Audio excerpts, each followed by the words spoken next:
Le mari parlait à voix basse, mais dans l'appartement silencieux, chaque mot était entendu clairement. Pas avant, Charles. Elle doit voir les documents sur son bureau maintenant. Charles, le premier qui lui vint à l'esprit fut son adjoint, Charles Roux. En 4 ans de travail, Laure s'était habituée à le considérer comme une personne infaillible, tant dans les négociations complexes que dans les jours de plus grand stress. Il y a à peine 10 minutes, elle était assise dans un taxi, regardant sa montre avec irritation. La voiture avançait vers le centre de Madrid, plus lentement que d'habitude, et la réunion avec son chef, Ferdinand Montaigne, devait commencer à 9h15. En cherchant sa carte d'accès, Laure découvrit qu'elle n'avait pas son trousseau de clés.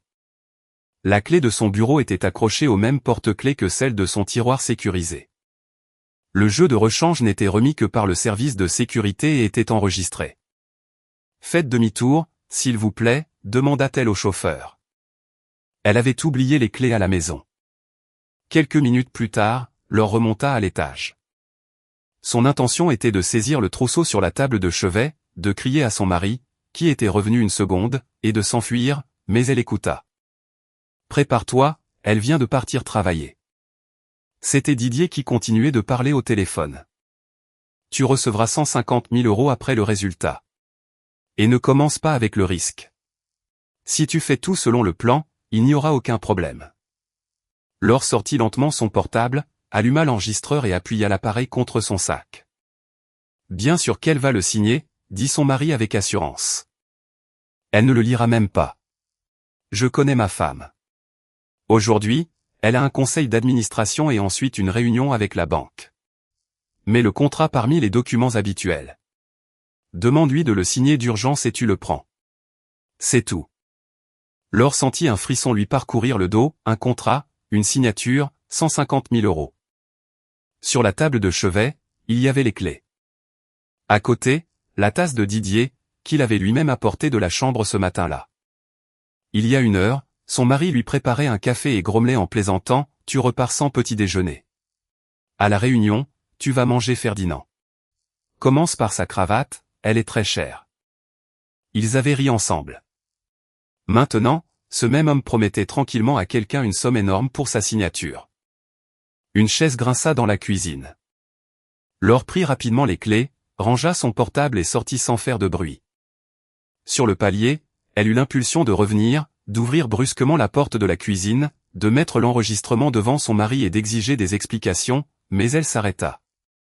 Didier dirait qu'il s'agissait de ses propres affaires. L'interlocuteur se révélerait être un autre Charles. Les documents disparaîtraient. Ceux qui participaient à la tromperie auraient le temps de s'accorder. D'abord, elle devait voir qui viendrait la chercher après son arrivée au bureau. Laure descendit et remonta dans le taxi. « Vous les avez trouvés ?» demanda le chauffeur. Elle regarda le trousseau. Elle avait trouvé bien plus que ce qu'elle cherchait. En chemin, Didier lui envoya un message, « Tu es arrivé. » Laure répondit, « Presque. Je suis très en retard. Je suis nerveuse. »« Tu auras le temps pour tout, » écrivit son mari.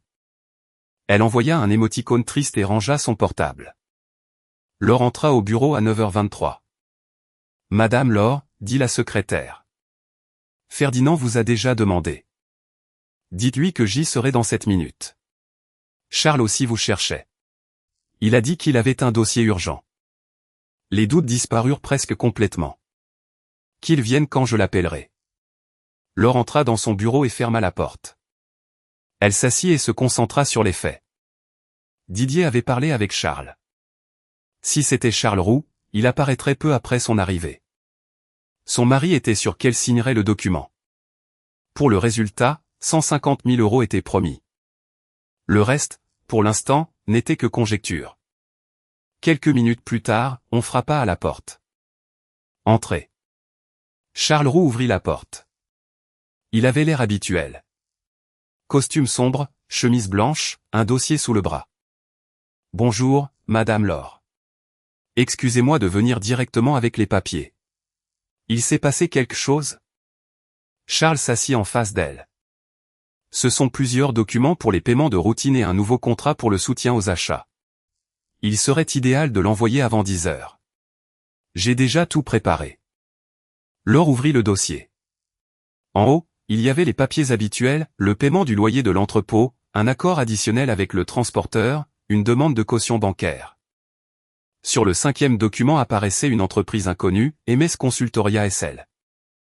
Laure arrêta son doigt sur le bord de la feuille. Marthe Solaire était une connaissance de la famille qui était venue chez elle. Elle faisait du conseil aux entreprises, mais n'avait aucun lien avec l'équipement médical. Laure commença à lire. L'objet du contrat consistait en des phrases vagues, soutien analytique, recherche de partenaires, conseil, organisation de négociations. Le coût des services était de 1 780 000 €, avec une avance de 1 200 000 €. Elle leva les yeux. Presque 1 800 000 € pour du conseil? Charles sourit légèrement. C'est un gros volume. En plus des intermédiaires étrangers, vous avez dit que nous avions besoin d'un résultat rapide. Je l'ai dit lors de la réunion de planification il y a quelques semaines. Laure se souvenait de cette réunion. Ils avaient discuté d'un fournisseur de Turquie, de la logistique et des cautions bancaires. Il n'y avait aucune entreprise de conseil à l'ordre du jour. Qui a validé le contrat? Il n'y avait pas d'entreprise de conseil, les avocats. La comptabilité a également examiné les conditions financières. La réponse sonna trop rapide. Laure chercha la feuille de validation interne. En bas. En effet, il y avait les tampons du service juridique et de la comptabilité. À côté du nom de Claire Vidal, il y avait une signature étrange.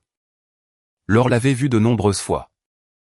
La première lettre de Claire montait généralement avec un long trait. Ici, la ligne semblait différente. Elle continua de tourner les pages. Qui a mené les négociations? Moi. Sur ordre de qui? Charles se pencha en avant. Madame Laure, nous en parlerons après la réunion. Maintenant, le principal est d'envoyer le paquet. Rose Niel attend. Si le paiement est effectué aujourd'hui, ils commenceront à travailler demain. Charles parlait avec assurance, mais ajustait continuellement le bord du dossier. Laure prit le stylo. Il resta immobile. Pendant quelques secondes, elle regarda l'espace pour la signature, puis referma le capuchon du stylo. Laissez-le. Je le lirai après la réunion. C'est un contrat standard. Cela ne vous prendra pas beaucoup de temps. De plus, l'enregistrement du paiement va être clos. Nous reporterons le paiement. L'irritation apparut sur le visage de l'adjoint. Nous perdrons un jour. L'entreprise survivra. Charles, qui a approuvé ce montant? Charles garda le silence. Vous avez dit que le document était validé, continua-t-elle. Je l'étudierai et le transmettrai au niveau supérieur. Il comprit que faire pression était dangereux. D'accord. Seulement, de préférence avant le déjeuner. À la porte, Charles se retourna. Ferdinand est au courant de ce contrat. Parfait. Quand il sortit, Laure appela la chef comptable. Rose, pouvez-vous venir dans mon bureau? Rose Niel apparut presque immédiatement. La femme de petite taille aux cheveux courts entra avec un carnet à la main. Qu'est-ce qui est urgent? Laure lui tendit le contrat. Vous avez validé ça? Rose lut le nom de l'entreprise. C'est la première fois que je le vois. Ici, il y a le tampon de votre service. Le tampon y est. Ma validation non. Et aucun de mes employés n'approuverait ce montant sans me consulter. Ils tiennent à leur vie. Laure lui montra la feuille. Charles a dit que vous attendiez les documents pour le paiement. Rose ôta ses lunettes. J'attends la facture du loyer de l'entrepôt. Cette merveille de 1 200 000 € ne m'a été apportée par personne. Pour l'instant, ne dites rien à personne. Vérifiez s'ils ont mis le contrat dans le système. Le sourire disparut du visage de la comptable. Compris. Après son départ, Laure appela Claire Vidal. L'avocate d'entreprise s'assit en face et commença à lire. Elle ne prononça pas un mot avant d'arriver à la feuille de validation. Alors elle leva la tête. Ce n'est pas ma signature. Vous êtes sûr? Bien sûr. Et le numéro de contrat est étranger. Que voulez-vous dire par étranger? Claire tourna les papiers vers elle. Cette série appartient à l'achat de matériel consommable. Les services de conseil ont un autre code. Quelqu'un a pris un ancien modèle. La secrétaire a pu se tromper et signer pour moi avec ce numéro. Non. Laure regarda sa montre. Il restait 2 minutes avant la réunion. Son portable vibra. Didier. Elle répondit. Oui. Tu es déjà arrivé, demanda son mari d'un ton joyeux. Depuis un moment. Il y a beaucoup de travail. Laure regarda le contrat. Je viens d'arriver et on m'a tout de suite apporté tout un dossier à signer. Il y eut une brève pause de l'autre côté. Alors signe court à ta réunion, rit Didier. Tu disais déjà qu'aujourd'hui serait une journée de folie. Laure passa son doigt sur la feuille avec la fausse signature. J'y suis. C'est ma fille. Ce soir, nous dînerons quelque part. Nous verrons bien. À ce soir alors. L'appel fut coupé. Claire la regarda interrogative. Problèmes familiaux? Demanda-t-elle. Laure rangea son portable. Sans hésiter. Avant la réunion, elle demanda à l'avocate de ne montrer le contrat à personne, de vérifier son origine et de découvrir qui avait préparé le modèle. Dans le bureau de Ferdinand Montaigne, ils discutèrent des fournitures, du retard du chargement à la douane et de la ligne de crédit. Laure répondit avec précision, mais ses pensées revenaient au nom de Solaire. Après la réunion, elle resta en arrière. Ferdinand, vous avez une minute? Montaigne ferma le dossier. Si c'est encore pour la banque, je suis prêt à leur donner la moitié de mon système nerveux.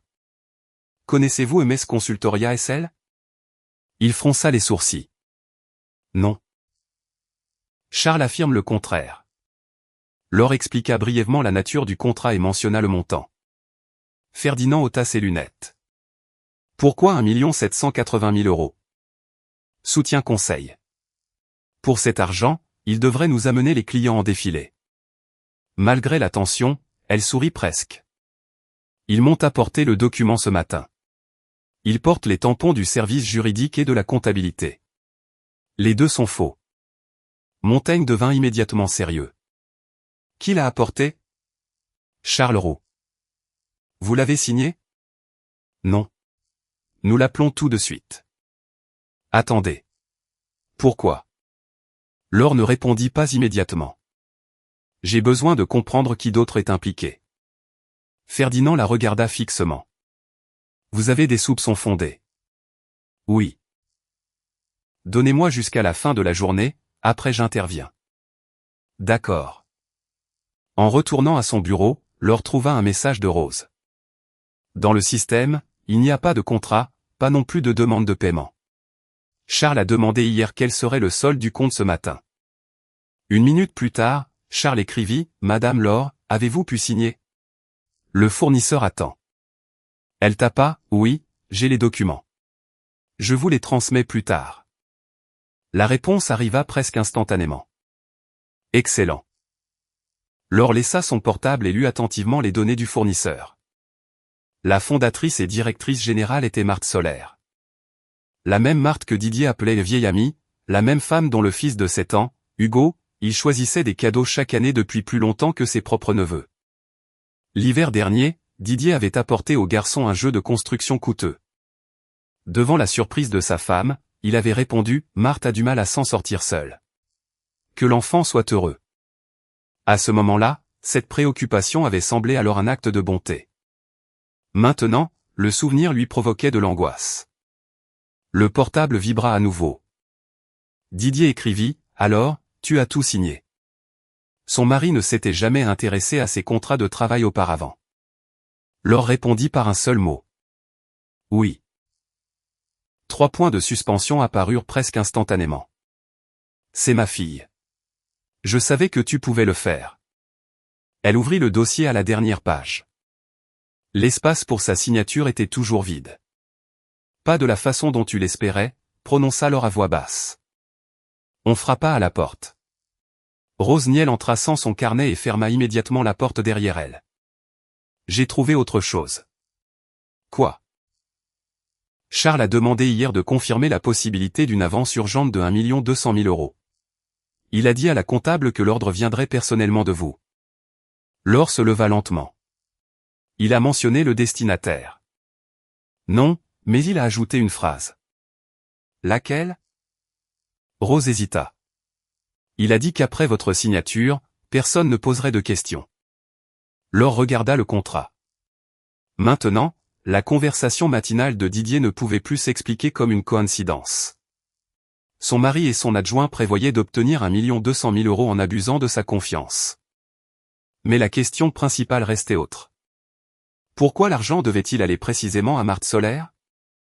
À midi, Laure savait déjà que le contrat avec MS Consultoria n'avait pas passé la validation légale ni la révision comptable. Claire Vidal avait trouvé des traces d'un ancien modèle dans l'archive informatique et Rose confirma que le tampon de son service avait été copié d'un autre document. Laure appela Lucie Tournier et lui demanda de fermer la porte. La chef des ressources humaines entra avec un sourire, mais se mit immédiatement sur ses gardes. « Tu as l'air de vouloir virer quelqu'un, peut-être même plusieurs. » Laure fit jouer l'enregistrement fait le matin dans son appartement. La voix de Didier était basse, mais les mots sur les 150 000 €, la signature et le bureau s'entendaient distinctement. Lucie écouta jusqu'au bout. « C'est Didier. »« Oui. » « Et Charles Roux. »« Presque sûrement. »« Tu lui as déjà parlé ? » ?»« Je ne veux pas comprendre toute l'intrigue avant qu'ils ne se rendent compte qu'ils ont échoué. » Lucie regarda son amie. « Et que fait Marthe dans tout ça ? » ?»« C'est ce que je dois découvrir. » Laure lui demanda de ne raconter à personne ce qu'elle avait entendu et contacta André Vargas. André arriva peu après. « Que cherchons-nous ? » demanda-t-il en ouvrant son portable. Laure lui remit une copie du contrat. Tout sur l'entreprise de Solaire. Chiffre d'affaires. Employés. Projet réel et, en plus, dans quelle mesure le prix est justifié? André feuilleta les pages. 1 780 000 € pour ses services. Pour cet argent, il devrait leur amener les clients avec un bouquet de fleurs.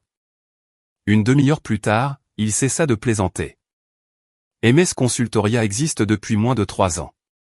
L'effectif est petit, il n'y a presque pas de projet sérieux et le chiffre d'affaires de l'année dernière était inférieur à la somme du nouveau contrat. Seule l'avance est de 1 200 000 €, souligna André. Pour eux, c'est un paiement gigantesque. Ils auraient pu connaître une croissance soudaine. Ils auraient pu, mais je ne vois aucune preuve de cette croissance. Le coût réel de ces services, selon la description, est plusieurs fois inférieur. Le portable sonna. C'était Charles, Madame Laure, excusez-moi de vous rappeler le dossier. Le fournisseur demande quand il recevra l'avance. Aujourd'hui, ce ne sera pas possible. Pourquoi? Une partie des paiements a été retenue en attendant de clarifier la limite bancaire. Charles devint visiblement nerveux. Mais ce contrat est urgent. Si nous reportons le paiement, l'entreprise pourrait refuser les conditions. Qu'elle les refuse. Je ne vous le conseillerais pas. Charles, vous me discutez maintenant pour 1 200 000 € qui ne sont pas les vôtres. Il changea de ton immédiatement. Pardon, c'est juste que j'ai beaucoup investi de temps dans les négociations. Alors, reposez-vous jusqu'à demain. Après avoir raccroché, André haussa les sourcils. Un adjoint très loyal.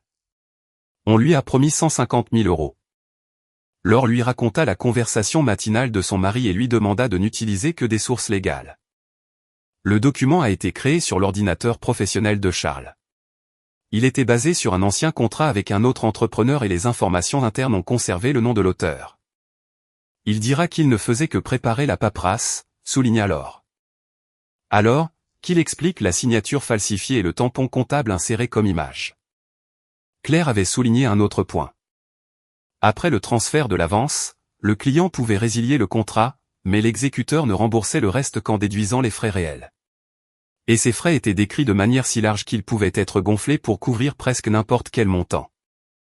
Autrement dit, l'argent pouvait disparaître déguisé en coût, dit Laure, et ensuite l'entreprise passerait des années à se battre devant les tribunaux. Ils étaient sûrs que je le signerais. Il semble que pour l'instant, nous ne touchons pas à Charles. Limiter sa capacité à créer de nouveaux contrats sans notification, mais présentez-le comme un changement technique général. Vous voulez qu'il continue de croire que le plan est toujours en cours? Exactement. Vers le soir, André l'appela. Il y a quelque chose d'étrange. L'entreprise de Solaire a ouvert un deuxième compte bancaire il y a moins d'1 mois. En soi, c'est légal, mais elle a aussi récemment mis son appartement en vente. Elle l'a fait il y a 2 semaines. Maintenant, l'annonce est retirée. Peut-être a-t-elle trouvé un acheteur. Je vais vérifier. Laure ouvrit les photos sur son portable et chercha celle de Noël dernier. Sur l'une d'elles, Marthe était près de l'arbre. Hugo tenait la boîte du jeu de construction et Didier était accroupi à côté. Sur la photo suivante, Didier aidait Hugo à déballer la boîte et Marthe le regardait avec tendresse. Laure ferma la galerie. Elle rentra chez elle plus tard que d'habitude. Didier la reçut dans le couloir. « Je pensais que tu allais y dormir. » Il tenta d'embrasser sa femme, mais elle détourna le visage, feignant d'ôter son écharpe.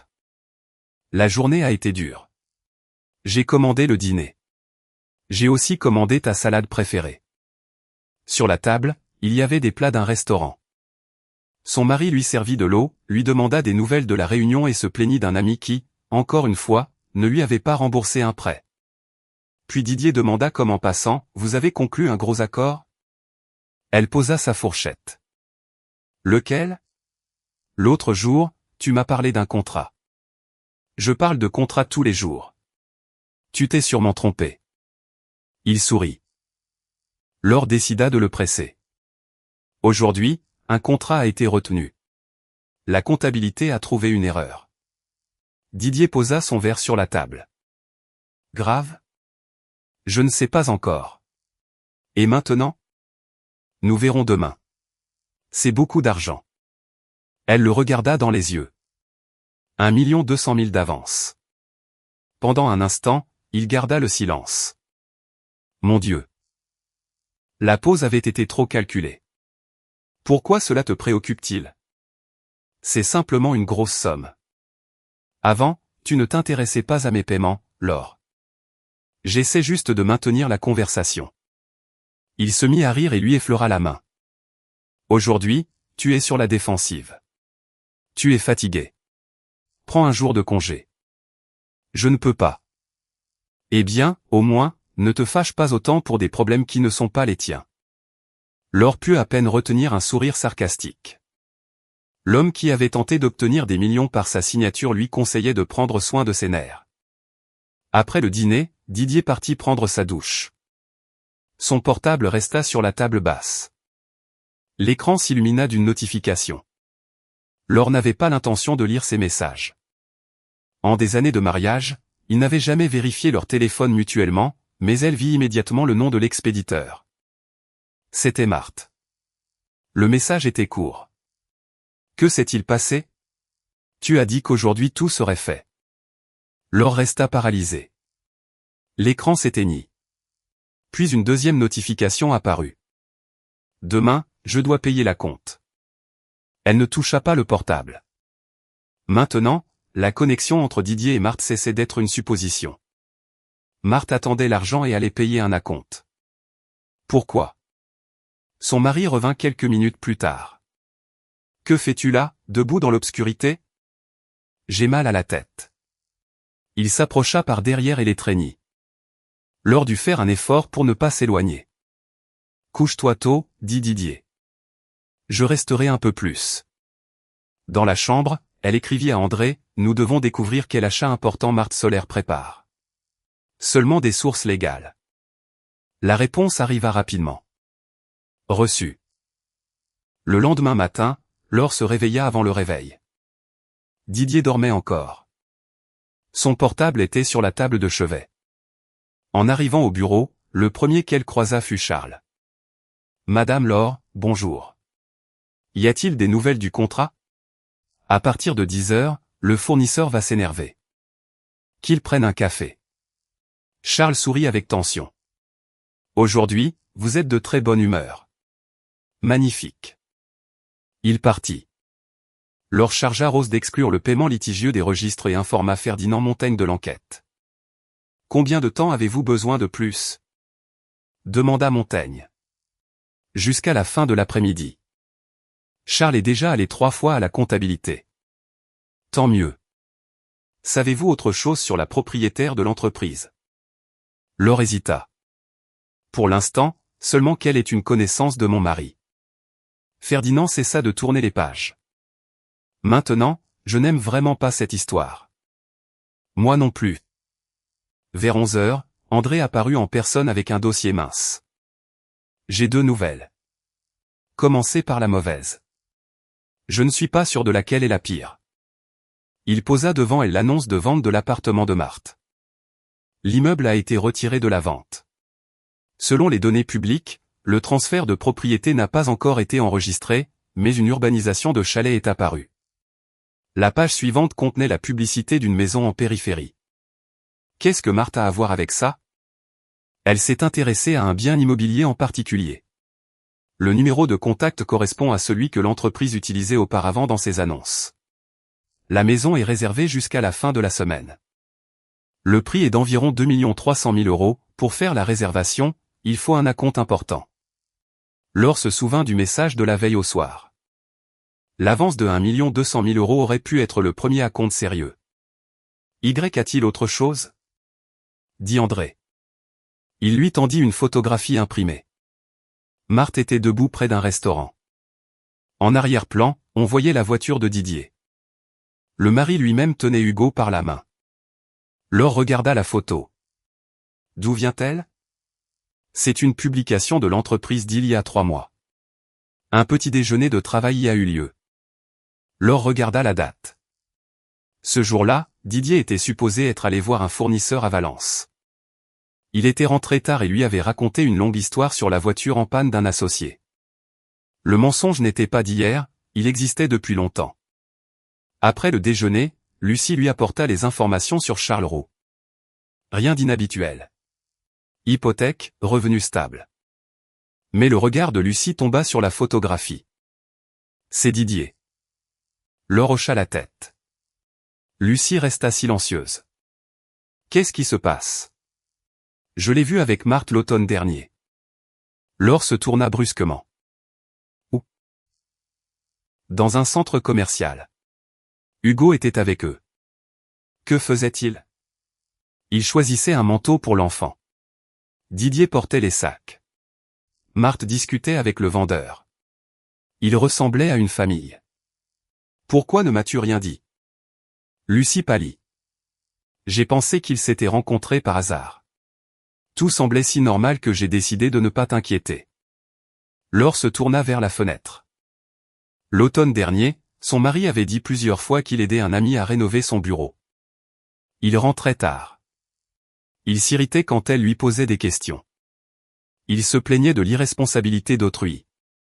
Maintenant, même ces petits détails quotidiens prenaient un autre sens.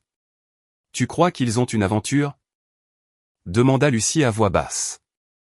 Je le saurai bientôt. À 4 heures, André appela.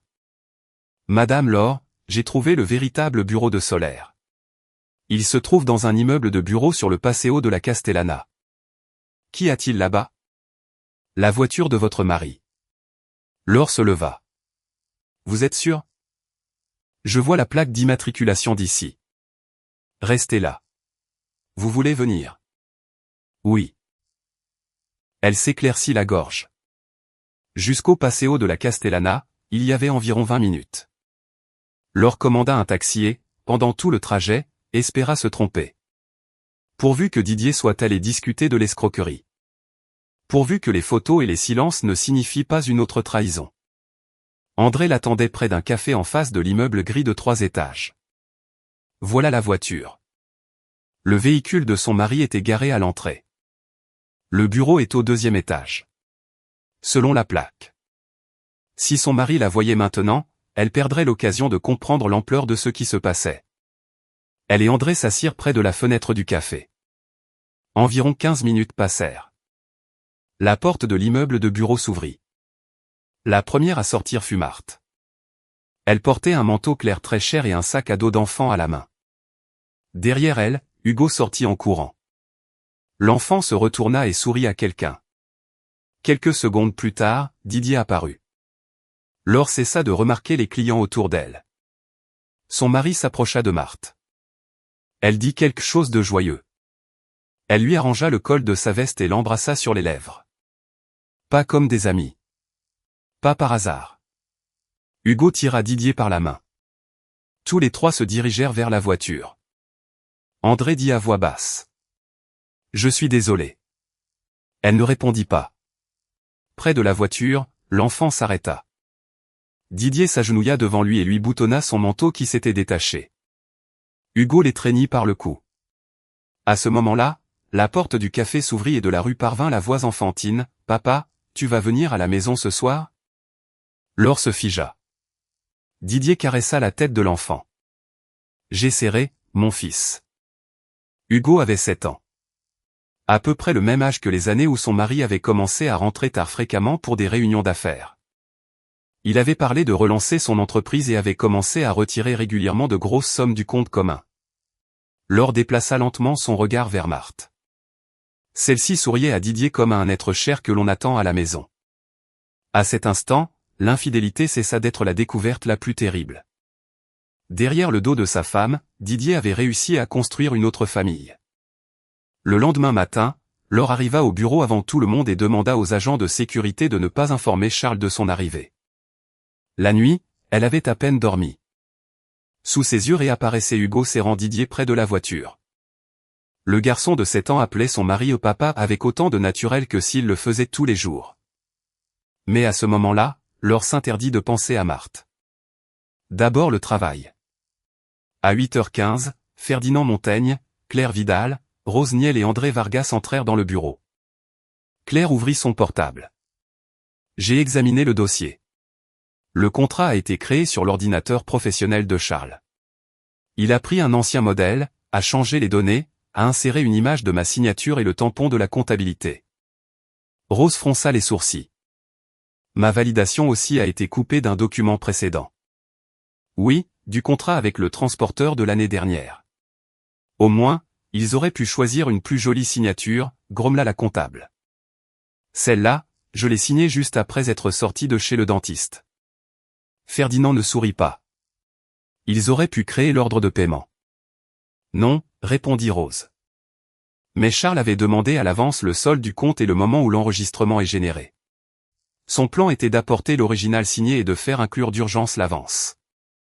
André ajouta, le contrat est rédigé de manière qu'après avoir reçu l'argent, MS Consultoria aurait pu justifier une grande partie de l'avance comme frais réels.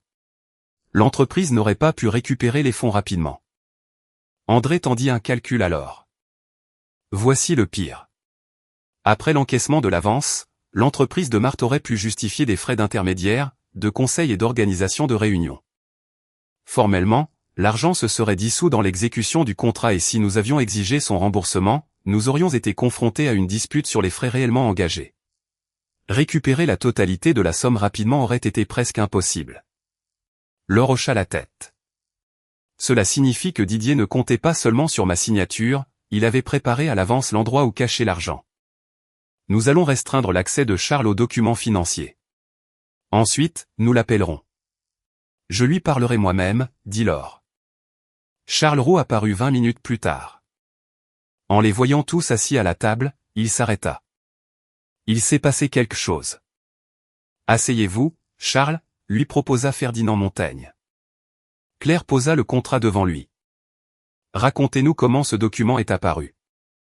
C'était une demande urgente de soutien-conseil. De qui? De la direction. Montaigne plissa les yeux. Je suis le directeur.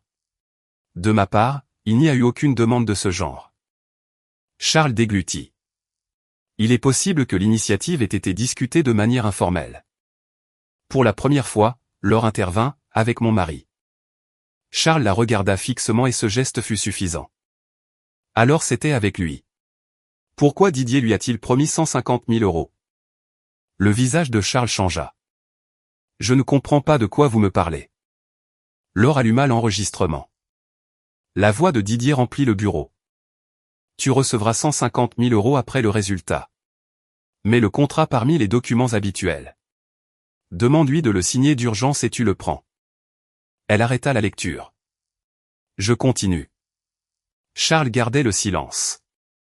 Votre nom y figure également. Et la description de ce que vous avez fait hier matin. Cela ne prouve rien. Je n'ai pas volé un centime. L'argent n'est pas sorti parce que Madame Laure a lu le document. Charles se tourna vers elle. Vous m'avez vous-même répondu que vous l'aviez signé. Il vous convenait de le croire. Il se passa la main sur le visage. Monsieur Didier m'a dit que tout était légal. Alors, pourquoi ai-je besoin de falsifier la signature de l'avocate? Demanda Laure. Vous étiez si pressé que vous avez falsifié la validation. Ferdinand se leva. Je vous donne une chance. Racontez tout sans histoire. Charles resta silencieux un long moment. On m'a promis de l'argent. Pourquoi? Pour aider avec le contrat. Quel genre d'aide est évalué à 150 000 euros? Charles regarda alors avec irritation. Votre mari disait que cette entreprise a été fondée pratiquement avec son argent. Quelle entreprise? Où travaillons-nous? Le silence se fit dans la pièce. Didier disait que notre société lui appartient, répéta alors sans terminer la phrase, qu'il a investi il y a de nombreuses années, mais que la participation a été mise en votre nom et qu'ensuite vous avez soi-disant écarté son département. Mon mari n'a pas investi un seul centime ici, prononça Laure. Je ne le savais pas, mais je savais que je falsifiais des documents. Charles rougit. Il m'a convaincu qu'il voulait récupérer ce qui était à lui. Il a dit que vous finiriez par l'accepter de toute façon si vous compreniez la situation, mais que le contrat devait être caché parmi les papiers normaux.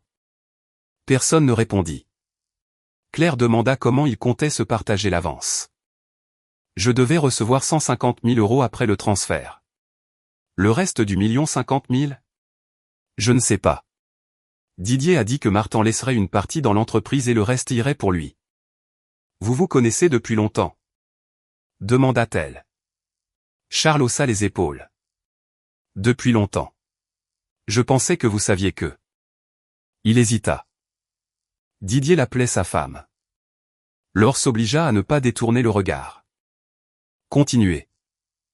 Il disait qu'il allait bientôt vous quitter. Après cette affaire, il voulait acheter une maison. Marthe vendait son appartement. Il devait mettre le reste de l'argent. Mon argent, il l'appelait le sien. Et l'enfant? Charles ne s'attendait clairement pas à la question. Hugo, oui, je pensais que c'était leur fils. Pourquoi l'avez-vous supposé? Demanda Laure. Didier a dit un jour, je dois subvenir aux besoins de Marthe et de mon fils. Je n'ai pas demandé plus de détails. Écrivez une déclaration, dit Laure. Avec tous les détails. Quand Didier est venu vous voir, que vous a-t-il promis? Quel papier vous a-t-il demandé de préparer? Charles se leva brusquement. Vous voulez me détruire, moi, alors que tout était l'idée de votre mari. Didier a trahi sa femme. Vous avez trahi l'entreprise qui vous paie. N'essayez pas de vous cacher derrière lui. Je n'ai rien reçu parce que nous n'avons pas eu le temps. Et un conseil, ne dites rien à Didier maintenant. Il effacera les preuves et vous resterez le seul coupable. De cette façon, nous avons l'opportunité de le démasquer. Quand Charles sortit avec Claire, Montaigne regarda Laure. Que savez-vous d'autre? Elle lui raconta brièvement l'histoire de Didier, Marthe et l'enfant devant l'immeuble de bureau. Ferdinand resta silencieux quelques secondes et malgré tout, vous êtes venu travailler aujourd'hui. Si j'étais resté à la maison, le contrat ne se serait pas arrêté tout seul. Aujourd'hui même, j'écarterai Charles des documents financiers. Nous lancerons un audit interne officiellement. Après le déjeuner, Charles signa sa déclaration.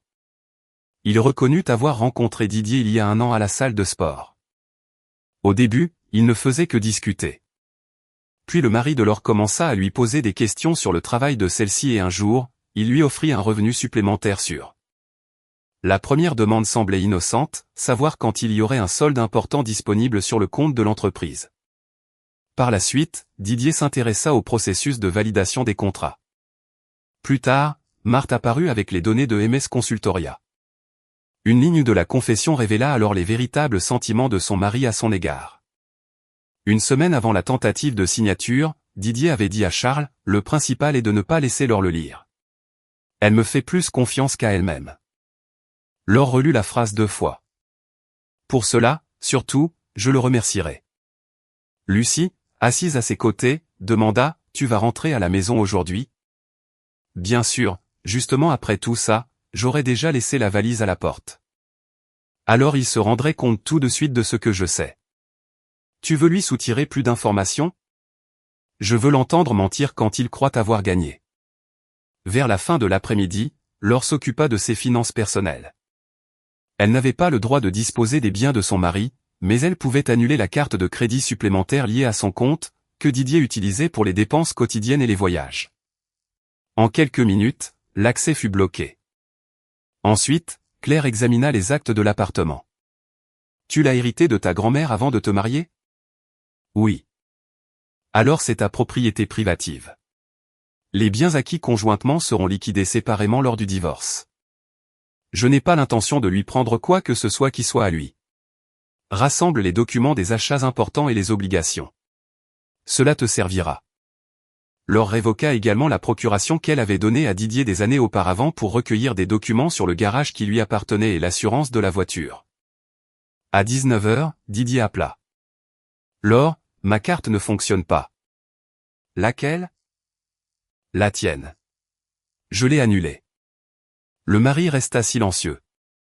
Pourquoi? J'ai décidé de revoir les dépenses. De temps en temps, ça fait du bien. Tu ne me fais pas confiance?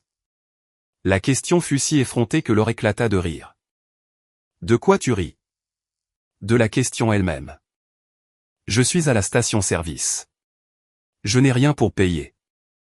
Tu as ta propre carte. En ce moment, elle a peu de solde. Alors, mets l'essence que tu peux avec cet argent. Laure. Ne sois pas mesquine, nous sommes une famille. Bien sûr, à ce soir. Laure rentra chez elle vers 21h. Didier l'attendait dans la cuisine. Sur la table, il y avait une bouteille de vin, mais il ne l'avait pas touchée. Explique-moi cette histoire de carte. Je te l'ai déjà expliqué. Tu n'avais jamais fait ça avant. Eh bien, maintenant je l'ai fait. Tu as des problèmes au travail? J'en ai un petit. Il se mit en alerte. Quel contrat exactement? Celui de 1 200 000 €. C'est curieux que tu te souviennes du montant. Didier détourna le regard. Tu l'as dit toi-même hier. Non. Laure ouvrit le réfrigérateur. Le paiement n'est pas encore sorti. Pourquoi vérifie-t-il le fournisseur? Le mari s'approcha. Et qui a-t-il à vérifier?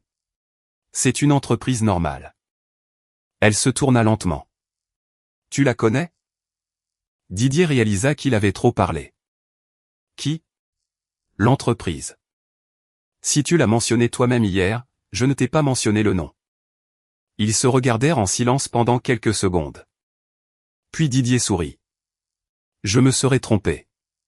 Tu racontes tant de choses sur le travail que tout se mélange. Ça arrive.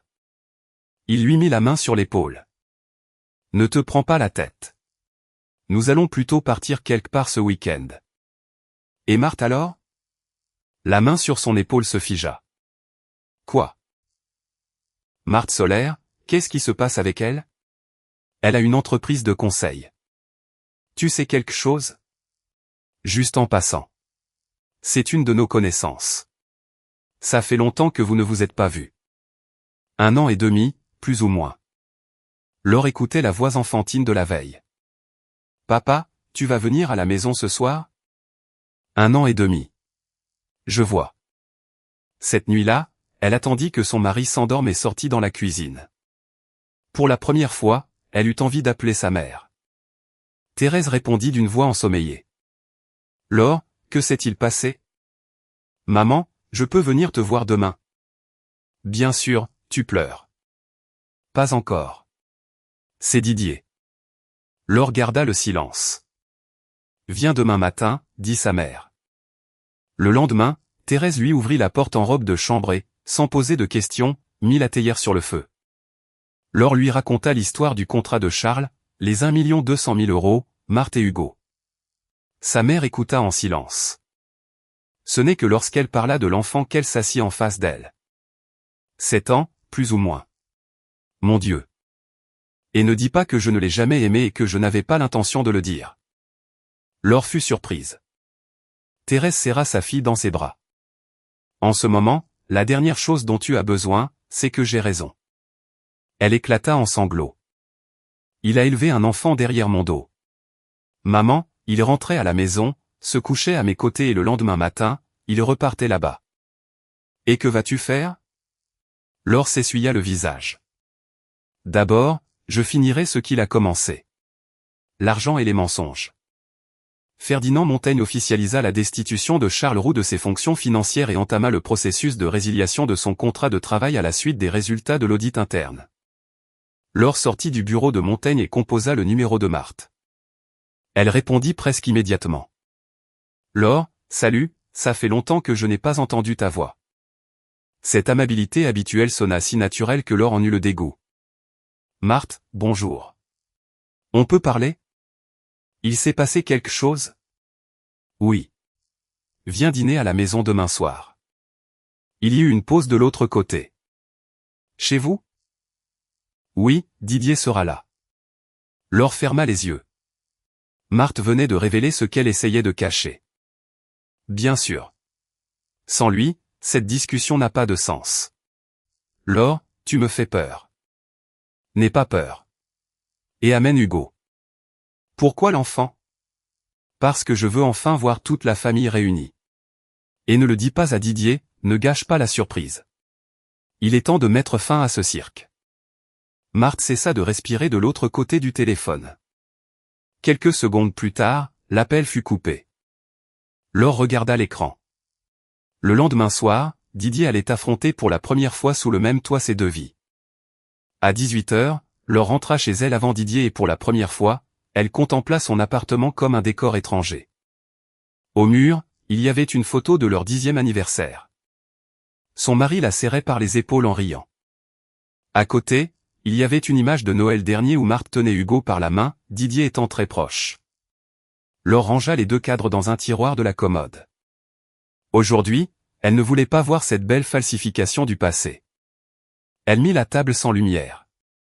Un plat chaud, une salade pour Hugo. Elle commanda une petite pizza et prépara une tablette dans la pièce d'à côté. Les adultes pouvaient se détruire la vie autant qu'ils le voulaient, mais l'enfant de 7 ans n'avait pas à assister à leur dispute. À 18h30, Didier appela. Je serai en retard d'environ 20 minutes. Tu as acheté quelque chose? Rien. Le dîner est prêt. Tu as cuisiné aujourd'hui. Imagine-toi, rit-il. Alors je vole vers là. À 19h, Didier entra avec un bouquet de pivoine blanche. Pour toi. Laure accepta les fleurs. Pourquoi? Il n'y a jamais besoin d'excuses. Ces derniers temps, j'ai commencé à évaluer les motifs derrière les actions. Il soutint son regard. Encore, tu es bizarre. Je suis juste fatigué. Didier passa à la cuisine et siffla de surprise. Nous attendons quelqu'un. Oui. Qui? La sonnette retentit. Laure sourit presque. Ils sont là. Sur le palier, il y avait Marthe, le visage tendu, les lèvres serrées. Hugo lui donnait la main et serrait son sac à dos contre sa poitrine. Bonsoir, dit Marthe solaire. Entrez.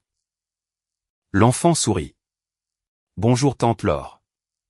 Bonjour Hugo. Je t'ai commandé une pizza avec double fromage. De la cuisine apparut Didier. Il s'arrêta net. Hugo fit un pas joyeux vers lui. Papa. Marthe ferma les yeux.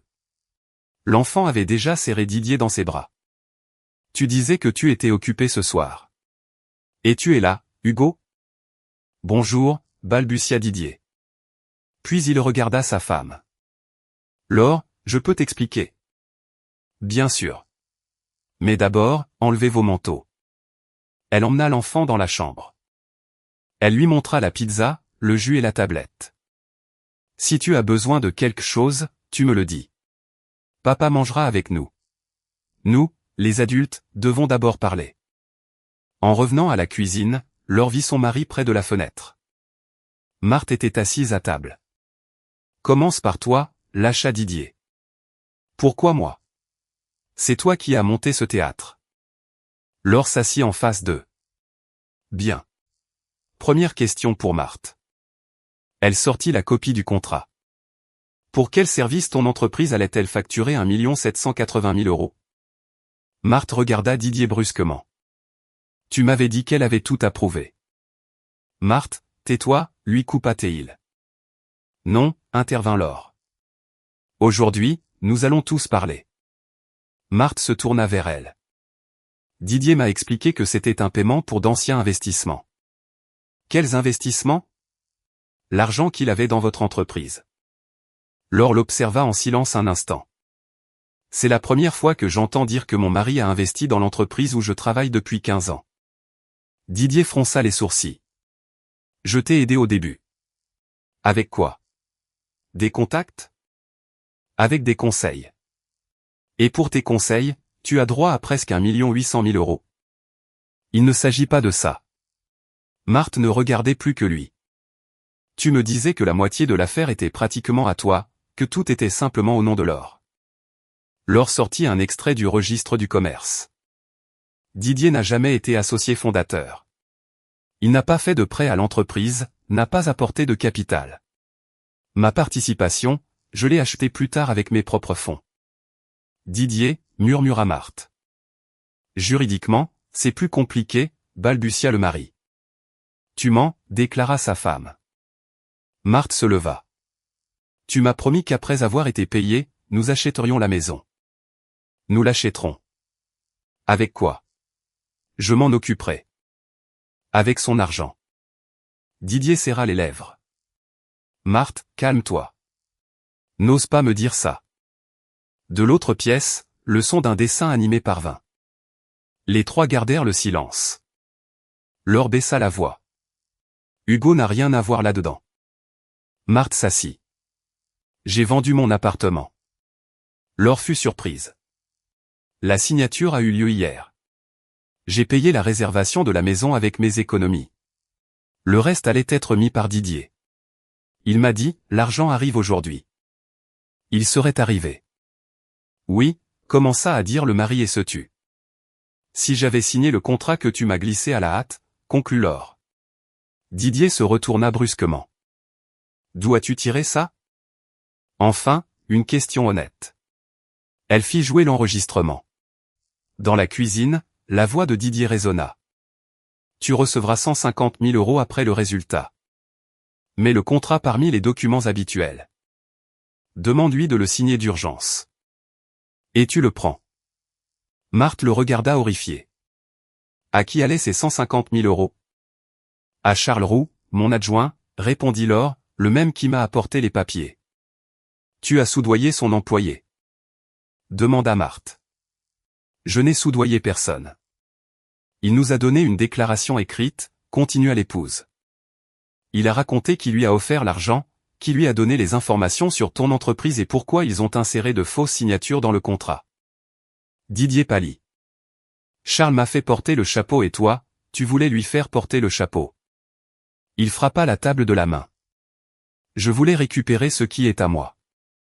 Tu n'as droit à rien de l'argent de l'entreprise. J'ai vécu avec toi 20 ans et maintenant c'est un service payant. Marthe rit nerveusement. Mon Dieu, Didier, tu me disais aussi que tu avais donné à cette famille les meilleures années de ta vie. Ne commence pas. 7 ans à entendre comment Laure te retenait soi-disant pour de l'argent. Elle s'éclaircit la gorge. Tu avais promis de partir. Laure se tourna vers elle. Et de quoi es-tu surprise maintenant? Tu savais qu'il était marié. Tu le savais. Tu es venu chez nous. Tu nous as félicités pour notre anniversaire. Marthe baissa les yeux.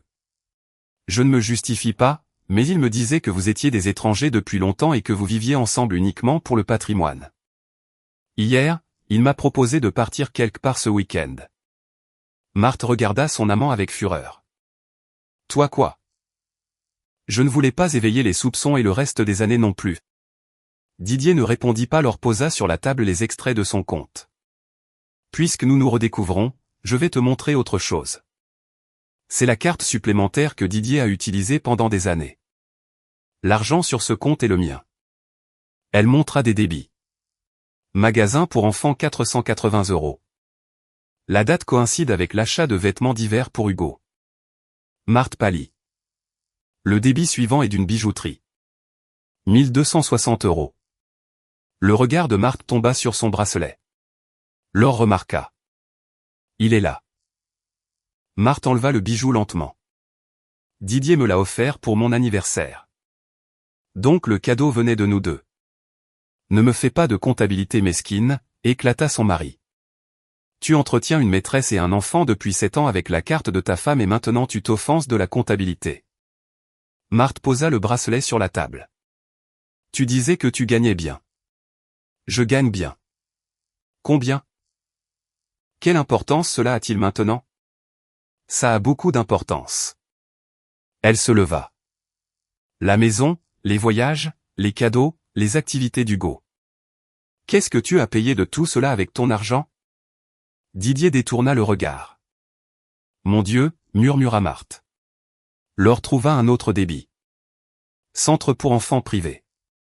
Tous les mois, le même montant. C'est pour Hugo. Marthe hocha la tête. Didier m'a dit qu'il le payait avec les bénéfices de son entreprise.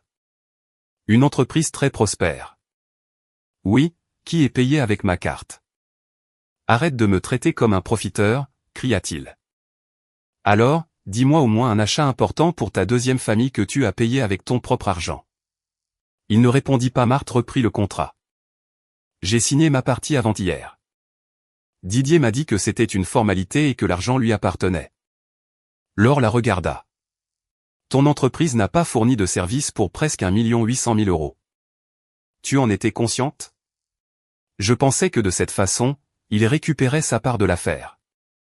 Et ne t'a-t-il pas semblé étrange qu'une entreprise où il n'a jamais été associé paie? Marthe se laissa tomber sur la chaise. Je voulais une maison pour mon fils avec l'argent d'autrui. Oui, maintenant je comprends. Après une brève pause, Didier agita la main avec agacement. L'affaire est annulée. L'argent n'est sorti d'aucun compte. Pourquoi tant de drames? Laure le regarda fixement. Nous parlons de nos vies. N'exagère pas. Tu as une autre femme et un enfant depuis 7 ans. Tu as tenté de blanchir 1 200 000 € via l'entreprise de ton amante. Mon employé a falsifié des signatures sous tes ordres. Qu'est-ce qui ne te semble pas assez sérieux? J'allais te quitter. Quand? Demandèrent les deux femmes en même temps. Didier resta muet. Après avoir acheté la maison, rit Marthe en larmes. Ensuite après son premier anniversaire, ensuite après la promotion de Laure, ensuite après le nouvel an, il y avait toujours une nouvelle excuse. Laure ressentit du dégoût. Hugo, es-tu sûr que c'est ton fils? Laure, coupa Didier. Elle le demanda à Marthe.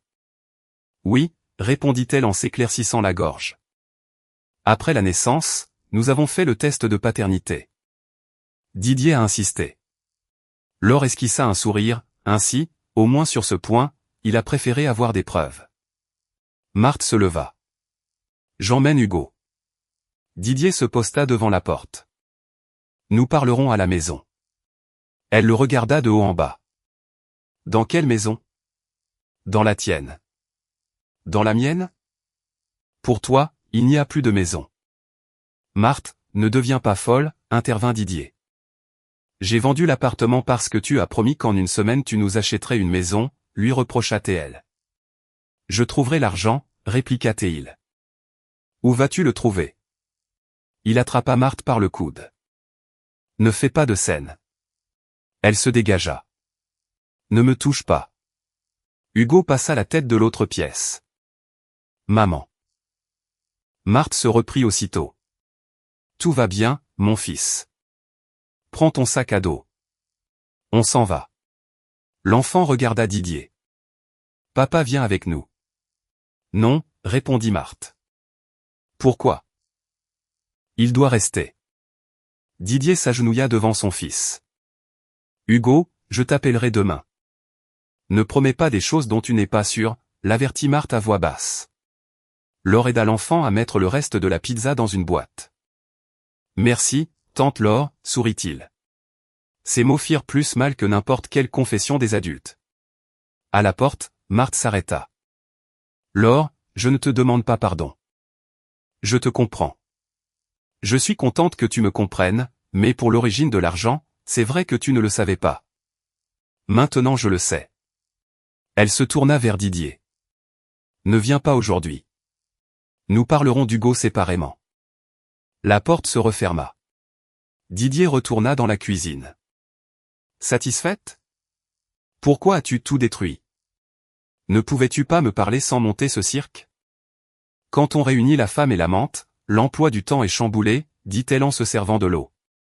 Je m'étais embrouillé. 7 ans, c'est un style de vie, se justifia-t-il. Avec Marthe, tout était très compliqué. Tellement que tu étais sur le point de lui acheter une maison pour l'enfant avec de l'argent volé, répliqua-t-elle. Je voulais prendre un nouveau départ. Tu as toujours vécu pour le travail et c'est pourquoi j'ai décidé de compenser ma solitude avec mon propre compte bancaire. Didier s'assit. Nous pouvons surmonter ça. Je vais rompre ma relation avec Marthe. Je ne resterai qu'avec Hugo. C'est mon fils et toi et moi, nous essaierons de sauver la famille. Laure l'observa en silence pendant un long moment. Tu me proposes comme formule de bonheur familial la promesse que tu ne tenteras plus de voler plus d'1 million d'euros? Je n'ai rien volé. Je n'ai pas eu le temps. Laure, ça suffit. Alors, donne-moi une raison pour laquelle je devrais continuer à vivre avec toi. Didier ouvrit la bouche et resta silencieux. L'amour, lui suggéra-t-elle. La confiance, le respect, la fidélité ou peut-être la sincérité. Il détourna le regard. 20 ans, ça ne se jette pas à la poubelle en un seul jour. Je ne les jette pas. Non, le bon restera dans ma mémoire. Mais tu ne seras plus à mes côtés. Tu le regretteras peut-être, mais ce sera mon erreur et non ta vie à mes dépens. Didier se leva brusquement. Marthe m'a aussi répudié. Tu crois qu'elle ira mieux maintenant? Elle a vendu son appartement. Elle a payé une réservation pour une maison qu'elle va probablement perdre. Tu lui as promis de l'argent. Débrouille-toi avec elle. Je n'en ai pas. Ce fut peut-être la première phrase totalement honnête qu'il avait prononcée depuis des jours. Il attrapa sa valise. À la porte, il s'arrêta. Je reviendrai. Préviens-moi à l'avance pour que je ramasse le reste de tes affaires. Je ne parle pas des affaires. Laure lui ferma la porte. Quelques minutes plus tard, elle entendit la voiture démarrer dans la cour. Sur la table, le bracelet de Marthe était resté. Laure le mit dans un sac et lui envoya un message. Tu as oublié ça ici. Je te le donnerai plus tard. La réponse arriva aussitôt. Garde-le. Je ne veux pas le voir. Instantanément, un autre message apparut. Tu devrais savoir quelque chose d'autre. L'année dernière, Didier m'a déjà demandé d'envoyer une fausse facture à ton entreprise. J'ai refusé. Alors il m'a dit qu'il trouverait un autre moyen. Laure relut les lignes. Il s'avéra que le contrat raté n'était pas sa première tentative. Son mari courait après l'argent de son entreprise depuis beaucoup plus longtemps qu'elle ne l'avait imaginé. Le matin, Laure arriva au bureau avec la transcription du message de Marthe et demanda immédiatement à Rose Niel de récupérer les documents de l'année précédente concernant tous les fournisseurs proposés par Charles Roux. De toute l'année, précisa Rose. Commencez par les plus petits montants. À l'époque, Didier ne pouvait pas encore compter sur ma signature pour un contrat d'1 million. Il a sûrement fait des tests avec plus de prudence. La comptable resta pensive. Il y a eu une facture étrange. Je crois que c'était en automne. Charles a beaucoup insisté pour traiter le paiement d'une étude de marché. Combien? Environ 60 000 euros. Je l'ai rejeté. La moitié du rapport consistait en des tableaux téléchargeables gratuitement sur Internet. Laure sentit la rage remonter en elle. Le fournisseur. Voyons, je vais chercher.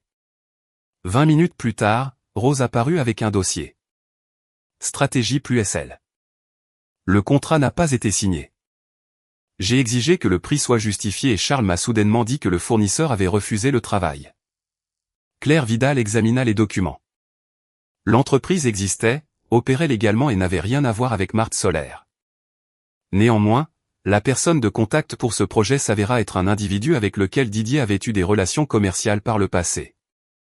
Cela signifie qu'ils ont utilisé un autre stratagème, souligna Claire. Ici, il n'y a pas de signature falsifiée.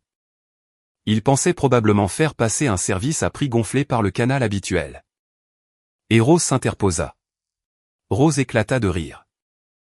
C'est que je suis une femme très gênante, surtout quand les gens commencent à compter l'argent d'autrui comme si c'était le leur. Laure sourit sincèrement pour la première fois depuis plusieurs jours. L'enquête interne ultérieure révéla 2 autres tentatives d'introduire des fournisseurs douteux dans l'entreprise. Les 2 furent arrêtés en phase initiale. L'un ne prouva pas l'expérience requise et l'autre refusa de détailler le budget. Il n'y avait pas de preuve directe de la participation de Didier. Laure ne voulut pas inventer ce qu'elle ne pouvait pas prouver. Elle avait déjà suffisamment de ce qui était établi. Charles reconnut sa complicité avec Didier. Le faux contrat existait. L'enregistrement audio était en sécurité.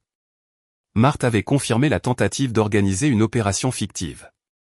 L'argent restait sur les comptes de l'entreprise. Le pire avait été évité. Vers midi, Didier appela. « Nous devons nous voir. »« Pourquoi, Laure ? » ?»« Arrête de me parler comme à un étranger. Bientôt nous serons des étrangers. » Il poussa un profond soupir. « J'ai dormi à l'hôtel. »« C'est ton choix. » Marthe ne me prend pas au téléphone. « Ce n'est pas mon problème non plus. Je dois venir chercher mes affaires. Aujourd'hui, à partir de 19h, je serai à la maison. Nous devons parler sans hystérie. » Laure faillit rire. Je n'en ai pas eu. Après l'appel, elle prit rendez-vous avec un avocat de la famille. Le mariage ne pouvait pas être effacé par une simple déclaration d'intention ou en jetant une valise dans la rue. Il faudrait délimiter sereinement le patrimoine acquis conjointement, les dettes et la procédure de dissolution du mariage. Laure n'avait pas l'intention de prendre à Didier ce qui lui revenait de droit. Ce qu'elle désirait, c'était autre chose, qu'il ne décide plus jamais de sa vie, de son argent ni de sa confiance. Dans l'après-midi, son mari arriva sans prévenir, 20 minutes en avance. Son apparence était inhabituelle. Chemise froissée, barbe de plusieurs jours et cernes. Puis-je ? Laure s'écarta de la porte. Pour tes affaires. Oui. Didier passa dans la chambre et ouvrit l'armoire. Pendant quelques minutes, il rangea ses vêtements en silence jusqu'à ce qu'il n'en puisse plus. Marthe a vendu l'appartement. Je sais.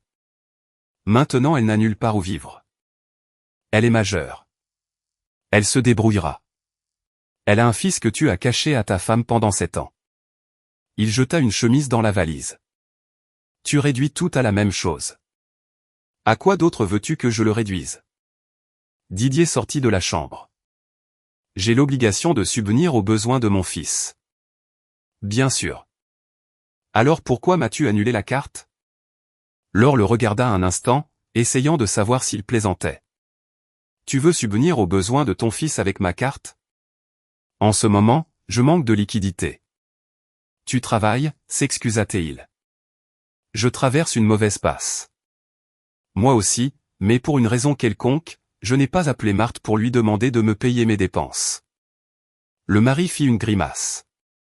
Tu es devenue une femme cruelle. Non, simplement tes problèmes ont enfin cessé d'être mes factures.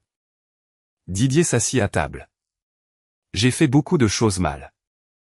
C'est déjà un progrès. Donne-moi une chance de tout arranger. Comment allons-nous continuer ensemble ? Je vais rompre avec Marthe. Je ne me lierai qu'avec Hugo et je ne toucherai plus l'argent de l'entreprise. Laure s'assit lentement en face de lui. Tu m'offres comme garantie de bonheur familial la promesse que tu n'essaieras pas de voler 1 200 000 €? Je n'ai rien volé. Je n'ai pas eu le temps. Laure, ça suffit. Alors, dis-moi une raison pour laquelle je devrais continuer à vivre avec toi. Didier ouvrit la bouche, mais ne dit rien. L'amour, lui souffla-t-elle, la confiance, le respect, la loyauté. Peut-être la sincérité. Il détourna le visage 20 ans, ça ne se jette pas du jour au lendemain. Je ne les jette pas. Le bon restera dans le souvenir et tu ne seras plus là. Tu le regretteras sûrement, mais ce sera mon erreur et non ta vie à mes dépens. Didier se leva brusquement. Marthe m'a aussi rejeté. Tu crois qu'elle ira mieux ? Elle a vendu son appartement, a avancé la compte d'une maison et risque de tout perdre. Tu lui as promis de l'argent. Débrouille-toi avec elle. Je n'en ai pas. Ce fut peut-être la première phrase totalement honnête qu'il avait prononcée ces derniers jours. Il attrapa la valise. À la porte, il s'arrêta. Je dois encore revenir. Préviens-moi avant de venir chercher le reste. Je ne parle pas des affaires. Laure ferma la porte. 1 heure plus tard, Marthe l'appela. On peut parler? Parle. Didier était avec toi? Il est venu chercher une partie de ses affaires. Il m'a appelé 15 fois. Si tu ne veux pas, ne lui réponds pas. Marthe garda le silence. J'ai parlé au vendeur de la maison. Je perdrai une partie de la compte, mais je peux annuler le contrat de promesse de vente. Bon, comme tu as déjà vendu l'appartement, tu vas devoir chercher autre chose. J'ai loué un endroit pour 6 mois. Il me reste l'argent de la vente. Et dire que je comptais ajouter sa part. Laure sentit un soulagement. Au moins, Marthe n'était pas restée dans la rue avec son fils à cause de sa propre stupidité. Laure, dis-moi, je veux te rendre quelque chose. Le bracelet que j'ai laissé? Il n'est pas à vous. De l'argent. Laure se mit en alerte. Quel argent? Didier m'a fait plusieurs transferts importants. Je croyais que c'était ses revenus. Après notre conversation d'hier, j'ai vérifié les dates. Certaines coïncidant avec des débits de ta carte. Et que proposes-tu? Je n'ai aucune obligation de te rendre ce que je peux justifier comme ces cadeaux. Je comprends, mais ça me dégoûte de garder des choses que la femme de mon amant a en fait payées. Je vais faire une liste. Laure ne s'attendait pas à une telle offre. D'abord, occupe-toi d'Hugo. Je m'en occupe déjà. J'ai mon propre argent. Alors, nous en parlerons plus tard. Marthe laissa échapper un sanglot soudain. Tu sais ce qui est le plus dégoûtant? Laure resta silencieuse. Pendant 7 ans, je t'ai envié. Je pensais, voilà une femme qui a tout. Mari, argent, position. Et il venait me voir et me racontait à quel point il était malheureux à tes côtés. Je me sentais gagnante. Et il s'avère que je te considérais comme une simple connaissance. Je suppose que c'est encore pire. Nous avons toutes les deux beaucoup à digérer. Me pardonneras-tu un jour? Je ne sais pas. C'est juste. Avant de raccrocher, Marthe ajouta, il continuera de voir Hugo.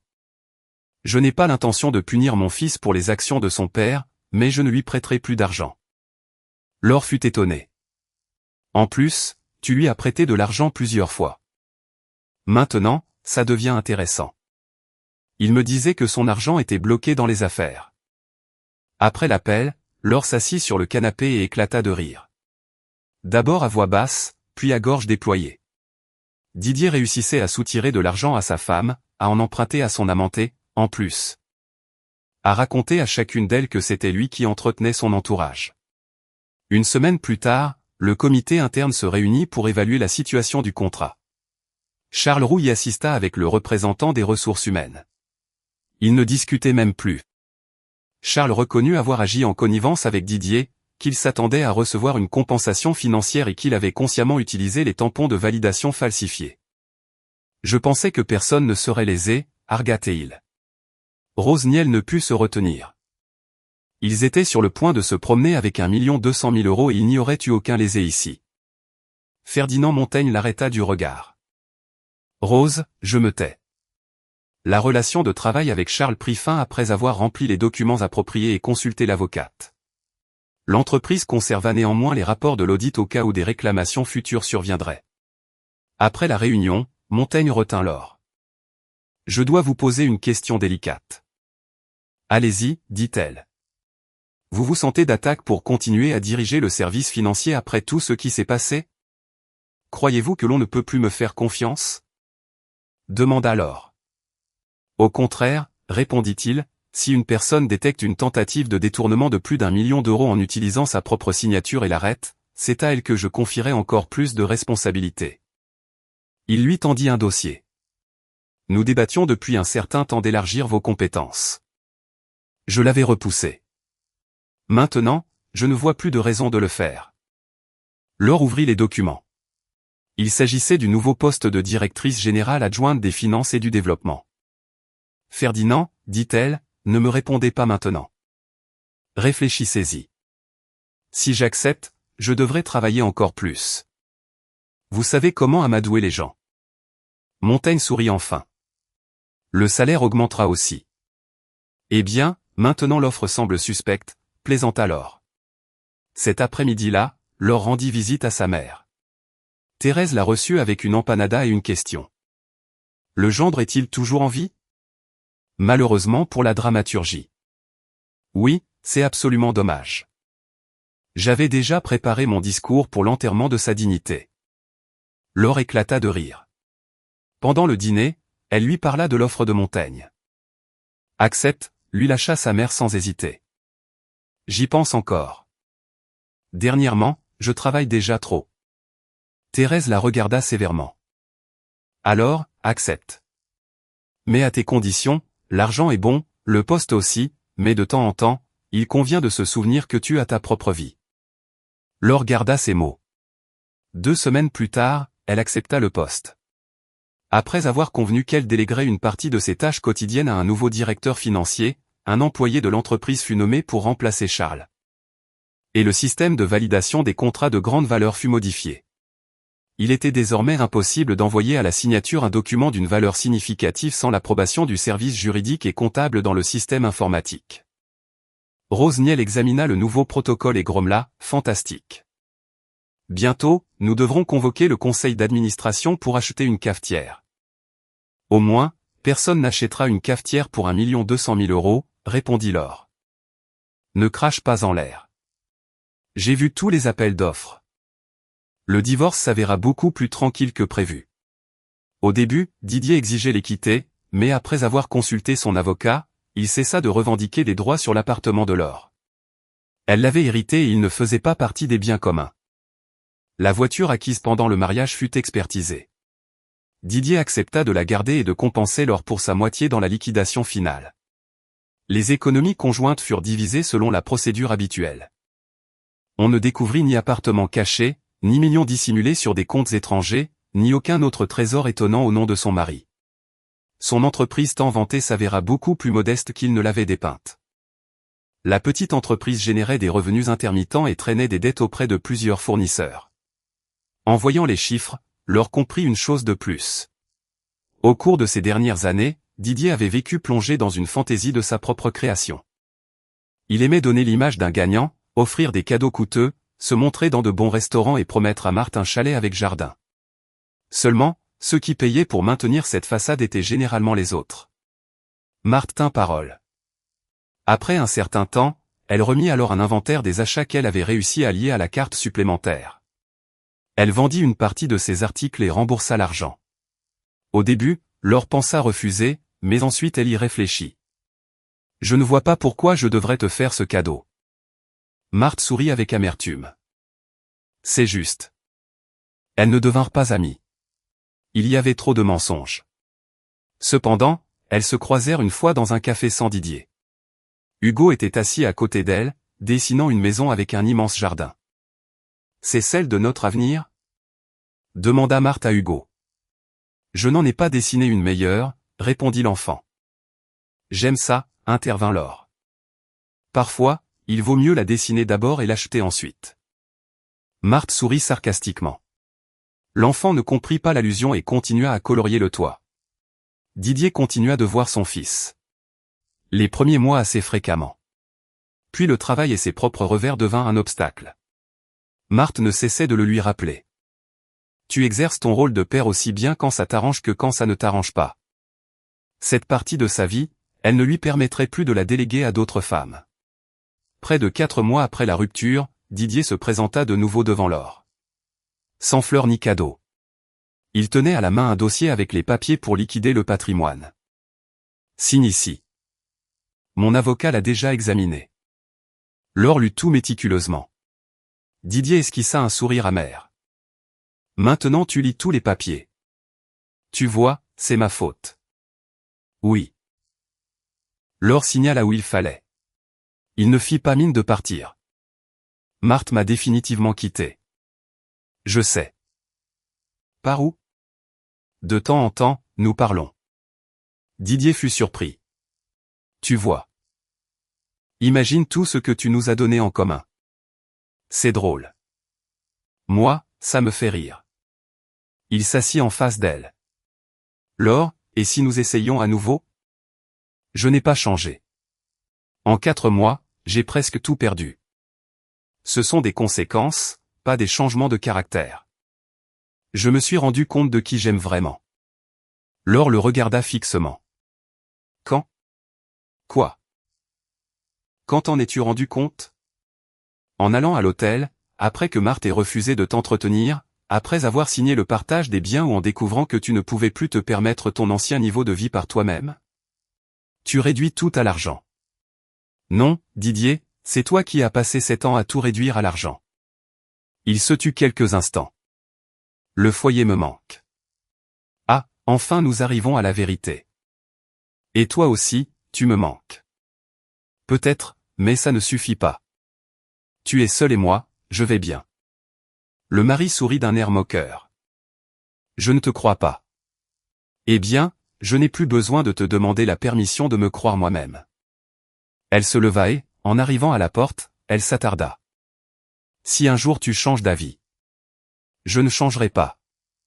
Cette fois, Laure ferma la porte sans que sa main ne tremble. Le mois suivant, le jugement de divorce fut officialisé. Ce jour-là, elle n'organisa aucune fête. Elle n'acheta pas de champagne ni ne convoqua ses amis. Elle rentra simplement à la maison plus tôt que d'habitude, ouvrit les fenêtres en grand, décrocha la dernière photo commune du mur et appela sa mère. « Maman, fais tes valises. Tu me chasses de mon propre appartement ?» plaisanta Thérèse. « Nous allons à la mer. »« Quand ? » ?»« Dans 2 semaines. » Pour la première fois. Le travail survivra sans moi. Thérèse resta silencieuse quelques secondes. Maintenant, je commence à croire que le divorce t'a fait du bien. Avant le voyage, Laure commença à rénover l'appartement. L'ancien bureau de Didier fut transformé en bibliothèque.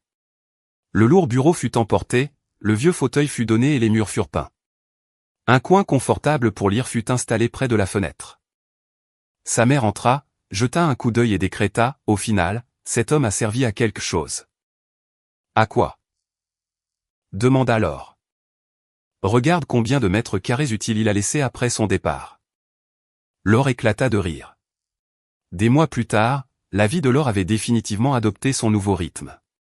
Le travail restait une priorité, mais il n'occupait plus tout son temps.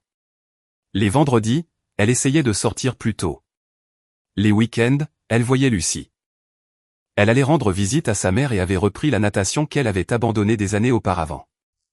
Un matin, elle fut de nouveau en retard. Le taxi l'attendait déjà dans la rue. Laure enfila son manteau à la hâte, attrapa son sac et courut dans le couloir. En s'approchant de la porte, elle freina net, les clés. Elle tâtonna mécaniquement sa poche. Le trousseau était à sa place. Laure sourit. Les clés qu'un jour elle avait oubliées sur la table de chevet l'avaient obligée à rentrer chez elle et à écouter la conversation qui avait bouleversé son monde connu. Pendant longtemps, elle avait pensé que cette coïncidence lui avait arraché sa famille. Maintenant, elle le voyait différemment. Cette coïncidence n'avait rien détruit, elle lui avait seulement révélé la vérité au bon moment. Laure ferma son appartement à clé et descendit dans la rue. Le chauffeur de taxi lui ouvrit la porte. Au travail. Oui, répondit-elle, mais ensuite elle regarda sa montre. Eh bien, aujourd'hui, nous pouvons y aller sans nous presser. La voiture démarra. Laure s'installa sur le siège, sortit son portable et vit un message de Ferdinand Montaigne. La réunion était reportée d'1 demi-heure. Ensuite, sa mère écrivit « N'oublie pas de passer ce soir. J'ai fait une empanada. » Lucie lui envoya une photo d'une tasse très drôle avec une blague sur les comptables. Une vie normale, dépourvue de famille secrète, de comptes étrangers, de faux contrats et sans quelqu'un qui avait besoin de tromper son entourage pour se sentir important. Laure contempla le paysage à travers la vitre et pensa soudain que pour la première fois depuis de nombreuses années, elle n'avait aucun désir de revenir en arrière pour récupérer quelque chose d'oublié. Tout ce dont elle avait vraiment besoin, elle le portait déjà en elle.